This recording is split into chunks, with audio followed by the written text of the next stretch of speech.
दारू न पिताही लिव्हर खराब होऊ शकतं. तब्बल 80 कोटी लोकांना धोका. प्रसिद्ध डॉक्टरांची माहिती. प्रत्येक वेळा आपण म्हणतो मी दारू पितच नाही, माझं मग लिव्हर कसं खराब होईल, मी दारू पिलोच नाही तर माझं लिव्हर खराबच होऊ शकत नाही, असा सरसकट विचार प्रत्येकजण करतो. एकदा झालं असं, आमच्या एका मित्राला पोटात दुखत असल्याने दवाखान्यात घेऊन गेलो. 1-2 टेस्ट केल्यावर लक्षात आलं की त्याचं लिव्हर खराब व्हायला सुरुवात झालेली आहे. त्याला लिव्हर खराबी होण्याच्या पहिल्या स्टेजचा आजार जडला आहे. डॉक्टरांनी त्याला विचारलं की तुम्ही अल्कोहोल किंवा दारूचं सेवन करता का, तर तो काडीचंही व्यसन त्याला नव्हतं, पण तरी देखील त्याचं लिव्हर खराब झालं होतं. आमचा देखील साहजिक प्रश्न डॉक्टरांना असा होता की फक्त दारू पिणाऱ्यांचं लिव्हर खराब होतं, म्हणजे दारू न पिता यांचं लिव्हर कसं काय खराब झालं. तर डॉक्टरांनी जी माहिती आम्हाला दिली तर ती ऐकून आम्ही हैराण झालो. डॉक्टर असं म्हणाले की दारूपेक्षाही भयानक काही गोष्टी ज्या आपण आपल्या आहारात नियमित घेतो, काही चुकीच्या सवयी आपल्याला अशा असतात की ज्यामुळे दारू न पिताही दारू पिणाऱ्यापेक्षा जबरदस्त लिव्हर खराब होऊ शकतं. आणि ते असंही म्हणाले की याचा धोका संपूर्ण भारतीय लोकांना आहे, कारण की खाण्याच्या या सवयी, खाण्याच्या या वस्तू जर लवकरात लवकर बंद केल्या नाही तर दारू न पिताही तुमचं लिव्हर खराब होऊ शकतं. आम्ही भरपूर चर्चा केली, भरपूर इंटरनेटवर सर्च केलं आणि माहिती तुमच्या समोर मांडत आहोत. आज व्हिडिओमध्ये असा कोणता लिव्हरचा तो आजार आहे की जो दारू न पिताही तुमचं लिव्हर खराब करतो, तुम्ही काय काळजी घ्यायला पाहिजे, काय उपचार करायला पाहिजे, काय साधारणपणे काळजी तुम्ही आयुष्यभर घ्यायला पाहिजे, कोणते पदार्थ आहारातून बंद केले पाहिजे की जेणेकरून तुम्हाला लिव्हरचा आजार होणार नाही.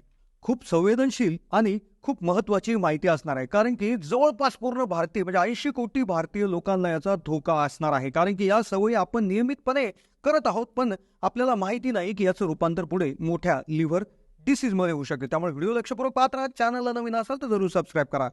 दारू न पिताही लिव्हर खराब होऊ शकतंय हे आमच्या मित्राला ॲडमिट केल्यानंतर आम्हाला समजलं. डॉक्टरांशी चर्चा केली. डॉक्टरांनी जेव्हा त्याचं कारण सांगितलं तर आम्हीही हैराण झालो. ते म्हटले दारू एक वेळेस त्या ठिकाणी कमी इफेक्ट करते, पण या सवयी, हे खाद्यपदार्थ हे जर तुम्ही अति प्रमाणात खाल्ले किंवा याचा वापर नियमित केला चुकीच्या पद्धतीनं तर तुमचं लिव्हर खराब होऊ शकतं. तुम्ही नेहमी आजारी राहू शकता आणि कायमस्वरूपी राहू शकता. तर मग आपण डिटेल आज माहिती घेऊयात की कोणत्या सवयींमुळे दारू न पिताही तुमचं लिव्हर खराब होतं, तुमचं आरोग्य बिघडायला सुरुवात होतं, ज्या सवयी आपण कशा बंद करू शकतो, काय उपाय करायचे, डिटेल माहिती. बदलत्या काळात काय झाले, आपली जीवनशैली मोठ्या प्रमाणात बदलली. व्यायामाचा अभाव आणि उच्च कॅलरीयुक्त खाणं यामुळे आपल्याला भरपूर आजारांचा सामना करावा लागतो. बीपी, कोलेस्ट्रॉल वाढणं, शुगरची लेवल वाढणं, या आजसारखे लाईफस्टाईल डिसिजेस आज मितीला झाले आहेत. तर मग जे नॉन अल्कोहोलिक फॅटी लिव्हर हा आजार त्या ठिकाणी आता वाढलेला आहे. म्हणजे दारू न पिता लिव्हरला खराब करणारा आजार त्याला म्हणतात नॉन अल्कोहोलिक फॅटी लिव्हर आजार. आता हा आजार म्हणजे नेमकं काय आहे, हा कशाने होतो, काय उपाय घ्यायचे, डिटेल आपण सांगू. आणि डॉक्टर नेमकं काय म्हणाले, काय काळजी घ्यायची, हे व्हिडिओच्या शेवटी ऐकल्याशिवाय तुम्ही व्हिडिओ स्किप करू नका, नाहीतर तुम्ही देखील आजारी पडू शकता. काय आहे की एक आपल्या लिव्हरमध्ये म्हणजेच आपल्या यकृतामध्ये एक निर्माण झालेली एक परिस्थिती आहे जिला फॅटी लिव्हर असं म्हणतात. ही स्थिती बहुतांश वेळा जास्त वजन असणाऱ्या आणि लठ्ठ लोकांमध्ये ही दिसून येते.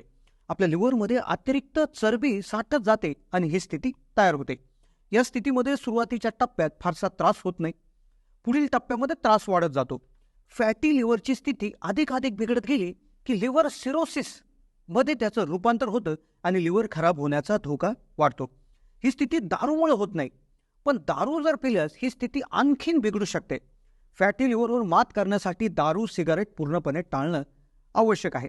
लिव्हर हेल्थ UK म्हणजे युनायटेड किंगडम मधली एक संस्था आहे, त्यांच्या माहितीनुसार यकृताच्या पेशीमध्ये म्हणजे फॅट जर नसले किंवा फॅटचे प्रमाण अत्यंत कमी असले तर यकृताच्या पेशी चांगल्या आरोग्यपूर्ण समजल्या जातात. पण लिव्हरमध्ये म्हणजेच यकृतामध्ये 5% जास्त मेद म्हणजे फॅट जर जमा झालं तर ते जास्त प्रमाणात जमा झालं आणि त्याचं रूपांतर फॅटी लिव्हरमध्ये होतं. इंग्लंडमधील या संस्थेच्या माहितीनुसार 65 कोटी लोकांना, जगामध्ये 65 कोटी लोकांना फॅटी लिव्हरचा त्रास होत आहे आणि जे अल्कोहोल म्हणजेच दारू देखील घेत नाही. तर म्हणूनच हा आजार किती भीषण होत चाललाय याची कल्पना त्या ठिकाणी मिळणार आहे. आता याचे टप्पे कोणते कोणते असतात आणि त्यानंतर लगेच डॉक्टर काय म्हटले आणि कोणत्या साधारणपणे तुम्ही उपाययोजना करायचे, कोणत्या आहारातले पदार्थ बंद करायचे हे आपण पाहूयात. याचे साधारणपणे 4 टप्पे असतात. तर पहिला टप्पा असतो सिंपल फॅटी लिव्हर, म्हणजे सुरुवातीला थोडासा त्या ठिकाणी चरबीच्या त्या ठिकाणी प्रमाण तुमच्या लिव्हरमध्ये वाढायला सुरुवात होतं. या काळात फारसा दाह होत नाही, जळजळ वाटत नाही, बहुतांश वेळा कोणतंच लक्षण जाणवत नाही. मग फॅटी लिव्हर आजाराची सुरुवात झाली की नाही याची कल्पनाच लोकांना येत नाही. पण याच काळात जर चांगला आहार, व्यायाम, जीवनशैलीमध्ये जर बदल केले, जे आपण व्हिडिओमध्ये सांगू, तर तुम्हाला काही कळायच्यात तुमचा आजारही बरा होऊ शकतो आणि आजार वाढणार नाही. मग त्यानंतरची पुढची प्रोसेस येते ती म्हणजे स्टियाटोपाटायसिस, म्हणजेच फॅट सेल्स ज्या आहेत तर त्याचं प्रमाण वाढायला लागतं.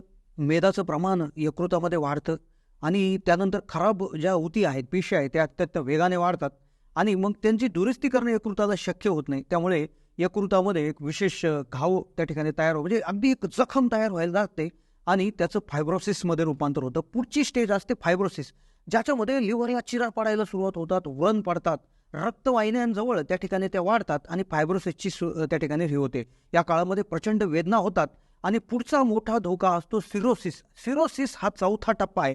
हा जर टप्पा आला तर मग बरगाड्याजवळ दुखू लागतात, डोळे पिवळे होतात, पोट फुगण्यासारखे प्रकार त्या ठिकाणी होऊ शकतात.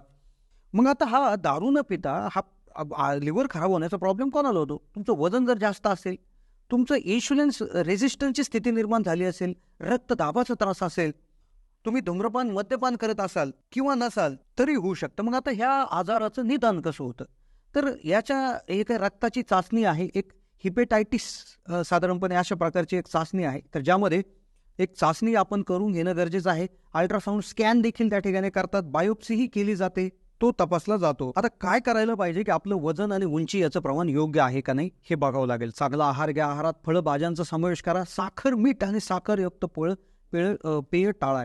बाहेरचं खाणं बंद करून घरी शिजवलेलं अन्न घ्यायला त्या ठिकाणी सुरुवात करा. बीबीसीशी बोलताना डॉक्टर प्रणिता अशोक म्हणाल्या की नॉन अल्कोहोलिक फॅटी लिव्हर म्हणजे दारू न पिता लिव्हर खराब होण्याचा जो आजार आहे तर ती बहुतांश कारणं तुमच्या मेटाबॉलिक म्हणजे तुमच्या पचनाच्या प्रक्रियात त्यातच वजन वाढल्यामुळे दिसू शकतं.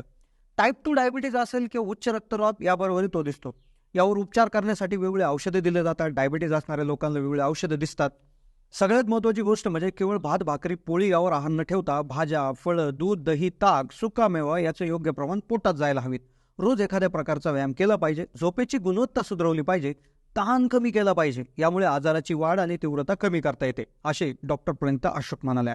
आता युनिव्हर्सिटी ऑफ इलिनॉइस ही अमेरिकामध्ये एक युनिव्हर्सिटी आहे. तर त्यांनी एक अभ्यासात असं त्या ठिकाणी केलं आहे की एका दिवसाआड उपास करायचा आणि दररोज व्यायाम केल्यामुळे हे जे काही non alcoholic fatty liver disease आहे, म्हणजे दारू न पिता लिव्हर खराब होण्याचा जो प्रॉब्लेम आहे तर तो कमी होतो. कारण काय होतं, पहिल्या स्टेजमध्ये याच्यामध्ये कुठली लक्षणं त्या ठिकाणी दिसत नाही. त्यामुळे तुम्ही हप्त्याभरामध्ये 1-2 दिवस तरी उपवास केला पाहिजे, व्यायाम दररोज केला पाहिजे, फळभाज्या जो सर्व संतुलित आहार ह्याच्यामध्ये घेतला पाहिजे. तर अशी माहिती आपल्याला याच्यामधून मिळालेली आहे. नक्कीच आपल्या आरोग्याकडे लक्ष देणं, व्यायामाची त्या ठिकाणी जोड देणं, पुरेशी झोप घेणं, सकस आहार घेणं आता हे गरजेचं झालेलं आहे. तर ही होती माहिती. कशी वाटली माहिती कमेंटच्या माध्यमातून कळवा.